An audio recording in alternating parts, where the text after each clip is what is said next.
The minute she opened the back French doors to the house, oh God, the big plumy black smoke come out, and then that was it. It all kicked off, but it wasn't until I phoned.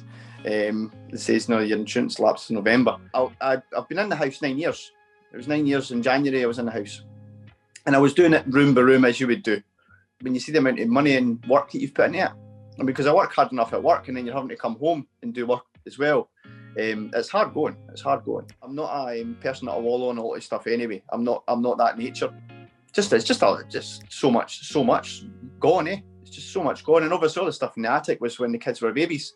So that's gone as well. Well, basically what happened was it was 30th December. We went out with the kids, came back home, decided to go. Well, I'd put a fire on before that, maybe about 2 o'clock. I think it was 2 o'clock. Put a coal fire on, heat the house up a little bit, and then we decided to go in the hot tub must have been about 4:30. We were in there for about an hour, and Casey Casey's my oldest. She decided that she wanted to go in. She'd done enough of the hot tub, so she says, "Oh, I'm just going to go in, Dad, and get dried off." The minute she opened the back French doors to the house, oh God, the big plumy black smoke come out, and then that was it. It all kicked off. So I think what's happened is, well, the fireman thinks what's happened is when the fire's dropped, a coal's rolled out the fire onto the carpet, and it's just went up. I couldn't get in to put the fire out because of the smoke. I just couldn't get to it just to put it out. It wasn't quick enough to get in to put it out. So kids were obviously out up the top end of the garden, and I had to go back in to get the dog because he wouldn't come out. So I had to run back in, pick up Frank. He's my wee pug. Got the kids round the front, and by this time, remember, we're still in our swim gear because we were in the hot tub. So it's freezing cold, still in our swim gear. House is on fire. Phoned the fire brigade and took the kids round the front of the house.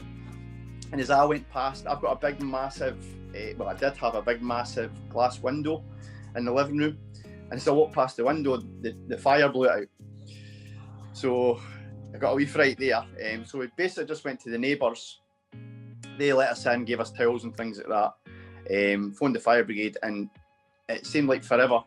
It must have only been 3 or 4 minutes before the fire brigade were here, but it felt forever. And then obviously they just fought it. But what had happened is, the way he was saying where the coal fire was, it went out the window and it went up the stairwell. And obviously there's a void in the stairwell, so when it went up the stairwell, it went up into the roof and spread over the roof. So all the stuff in the attic was up, and obviously with the roof falling in, it's pulled the roof's pulled in and it's went into the top floor. So it's destroyed everything on the top floor with smoke and everything as well. So it's been a bit of a disaster. It could have been a million times worse. We could have been in our bed. The kids' room is above the fire, so I didn't even think about what could have happened. And my kids are my world. Honestly, my 2 girls are everything to me. That's why I do everything I do. It's for them. It's for them. I had the insurance up to November, which I thought was a rolling thing, but it wasn't until I phoned.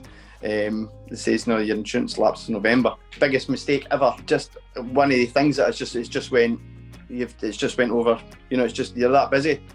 Something's been missed. I was a right kick in the teeth with that one. The local community has been amazing. They set up a GoFundMe page, and it was sitting something like £12,000.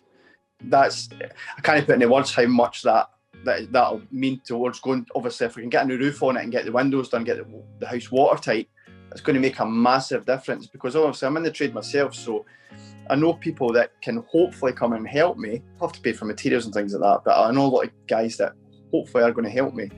And the amount of stuff, the amount of bags and clothes and shoes and things like that people have gave us, all new, a lot of it was new stuff as well, so a lot of it must have been Christmas presents. So a lot of people have given me their gifts, which is, I can't thank them enough.